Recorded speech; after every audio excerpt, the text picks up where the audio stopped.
When I was a kid, my mom worked in a vet's office, and having a soft spot for animals and working in a vet's office meant that she brought home a lot of the strays. And most of the strays we nursed back to health and sent to new homes, but a few did remain and became part of her family. One dog in particular was a boxer named Roxy, and she was my mom's favorite dog and is still my mom's favorite dog out of any dog she's owned. But unfortunately, Roxy was killed when our neighbor's dog escaped its pen, came into our yard, and attacked Roxy. Obviously, this was devastating to my mom because she lost her favorite dog.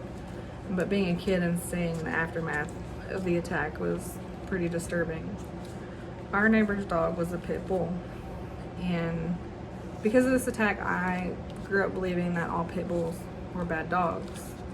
However, I know now this is not true, and that the majority of pit bulls are actually very good dogs. And I can say this because I am a proud and responsible pet owner of a American Pit Bull Terrier named Athena. That's her. And she is my best friend and protector of her family. She is also one of the most well-behaved, well-trained dogs I've ever owned. And I'm not suggesting that everybody should go adopt all the pit bulls because, like any other breed, they're not for everybody. There are some things that you do need to know how to do differently.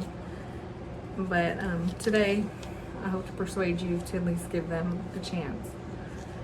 Pit bulls, the reasons pit bulls make good dogs is based off their characteristics and their temperament.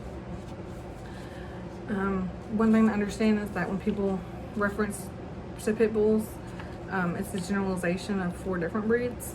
It's the American Pit Bull Terrier, the American Staffordshire Terrier, the Staffordshire Bull Terrier, and the American Bulldog. And that's because they share a lot of characteristics, especially physical.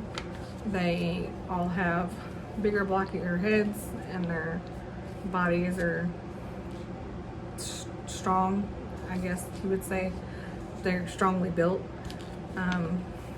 But what people miss is the behavioral characteristics, and those are the most important. And all the breeds slightly vary in their behavioral characteristics, but according to the UKC, the most known common characteristics out of the breeds are their confidence, their bravery, their friendliness, and their love for family.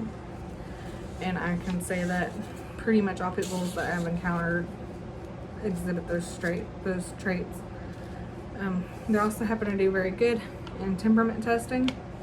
The American Temperament Testing Society tests hundreds of breeds of dogs, and they base their temperament testing off the stability, the shyness, the aggressiveness, and friendliness of the dogs.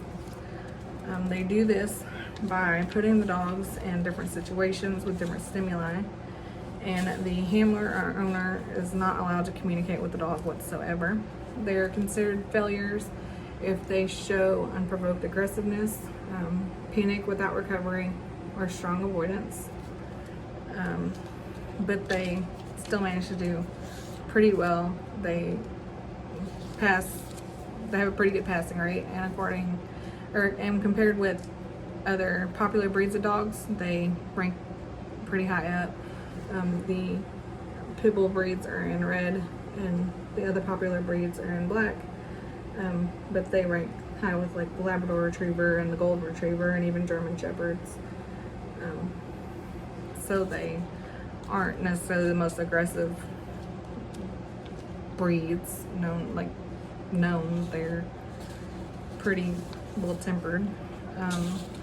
They are also so resilient and adaptable that in the Michael Vick's case, according to the AKC, that dogs that were seized from Michael Vick, out of the 51, 47 of them were redeemed rescuable. Some still live in sanctuaries, but most were able to be adopted as family dogs, and some even became therapy dogs. In conclusion, maybe the negative judgment on pit bulls is unjustified. The reason pit bulls make good dogs is based on their characteristics and their temperament.